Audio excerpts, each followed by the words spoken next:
जगात दोनच खरे ज्योतिष आहेत. इकडं तिकडं हात फिरत बसू नका. इकडं तिकडं हात दाखवत फेस रिडिंग करा, हँड रिडिंग करा, उलटा करा, पलटा करा, खडे घाला, काही घेणं देणं नाहीये. जगात दोनच खरे ज्योतिष आहेत. मनातलं जाणणारी आई आणि भविष्य ओळखणारा बाप. फार मॅटर करते या गोष्टी. आई वडिलांची सेवा केली पाहिजे की नाही केली पाहिजे? केली पाहिजे.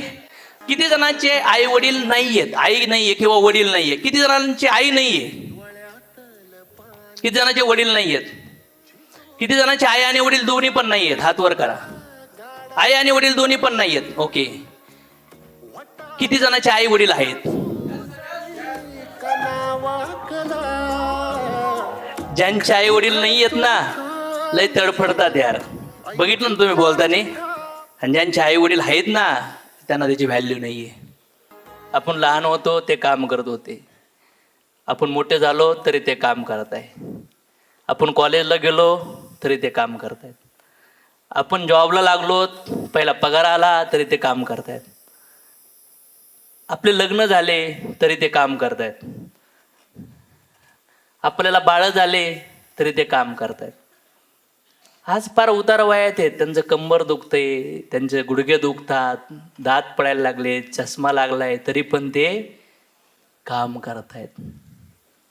स्वप्न सोडा. ज्यांनी जन्म दिलाय ते तरी दिसले पाहिजेत. केलं पाहिजे मित्रांनो. आणि ह्या शरीरातून मुक्त होण्यासाठी, हे जन्ममृत्यूचं चक्र काढण्यासाठी जो मनुष्य जीवन ज्या आईवडिलांनी दिलाय ना, ते देवापेक्षा गुरुपेक्षा पण श्रेष्ठ आहेत मित्रांनो.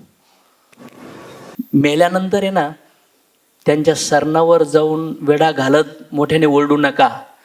जिवंतपणी त्यांना सांगा. कारण की लहानपणी त्यांनी बोटाला धरलंय, त्यांनी मिठी मारली, तुमच्या पप्प्या घेतल्या, तुमची शी साफ केली, नवीन कपडे आणले, फाटके कपडे घातले, रक्ताचं पाणी केलं. वडिलाची चप्पल फाटकी होती पण आपल्याला शाळेत बूट नवीन आणलेत, नवीन पुस्तकं आणलेत. वडिलाच्या अंगातून घामाचा वास येत होता पण आपल्याला शाळेत जाण्यासाठी नवे कोरे कपडे बापाने दिले. दिले का नाही दिले?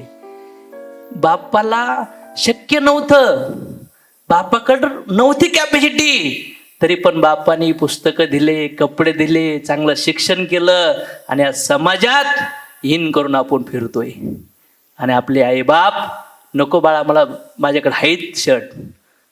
आणि जेव्हा कधी कधी कपडे धुतल्यावर बघितलं जातं ना, माझ्या वडिलाला बघायचो की त्यांची अंडरपॅन्ट फाटली होती, त्याला धाग्याने शिवलेलं असायचं, पण माझी अंडरपॅन्ट कधीच नाही फाटली.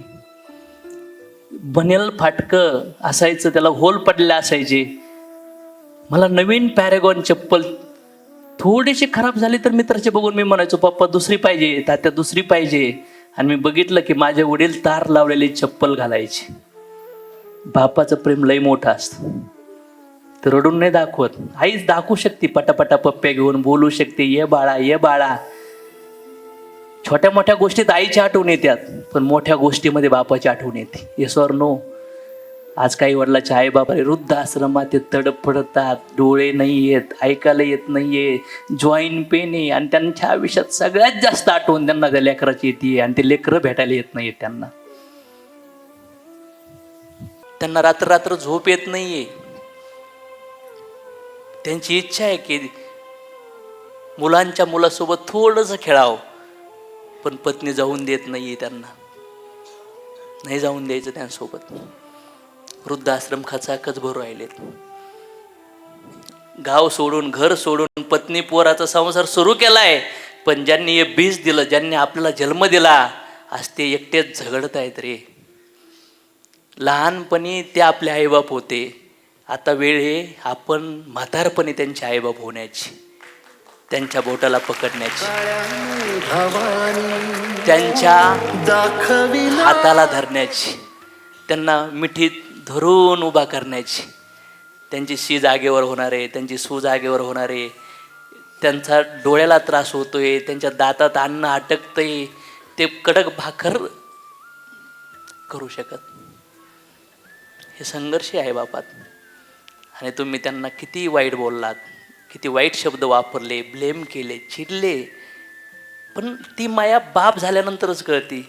आपले पोरं, बरोबर ना? मग आपण ज्यांचे पोरं आहेत त्यांचं काळीज कधी समजून घेतलंय का मित्रांनो? घ्यायला पाहिजे का नाही घ्यायला पाहिजे? एक्सप्रेस करा.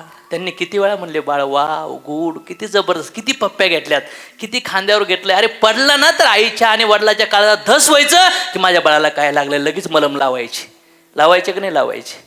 आता मोठे झालो आपण ना, कुठंतरी दुरावा आला असन किंवा प्रेम व्यक्त केलं नसल तर भेटा, मिठ्या मारा, कचकचून मिठ्या मारा, पाया पडा, राडा, आसरुने डोळे बुजाव त्यांचे आणि सांगा, दादा किती इम्पॉर्टंट आहे तुम्ही माझ्यासाठी, अक्का, बाई, मम्मी किती इम्पॉर्टंट आहे. सांगा त्यांना, त्यांनी तुमच्यासाठी काय काय केलंय ते चांगलं ना, त्याच्यातलं फक्त 1% सांगा रे. ढसा रडायला लागतील ते आईबाप, ढसा रडायला लागतील. त्यांनी काय नाही दिलं, ते काय नाही देऊ शकले, त्यांचं काय चुकलं हे लई सांगितलं यार. पण त्यांनी काय काय दिलं, त्यांनी काय काय केलं, त्यांची क्षमता नसताना रक्ताचं पाणी करून आपल्याला सगळं काही दिलं ना. चला ते सांगण्याची वेळ आली आज. काय वाटतं तुम्हाला? त्यांच्या आशीर्वादाची गरज आहे आपल्याला. Yes or no? आपल्या कर्मामुळं, आपल्या प्रार्थनेमुळं आपल्या आयुष्यात ते आपल्याला भेटलेत आणि त्यांना पण जायचंय शरीर सोडून. पुन्हा कधीच गाठीभेटी होणार नाही आहेत मित्रांनो. हा द्वेष सोडवा, हे भांडणं सोडा, हे भूतकाळातल्या घटना सगळं सोडा आणि त्यांना मिठ्या मारायच्यात आपल्याला. आहे का तयारी?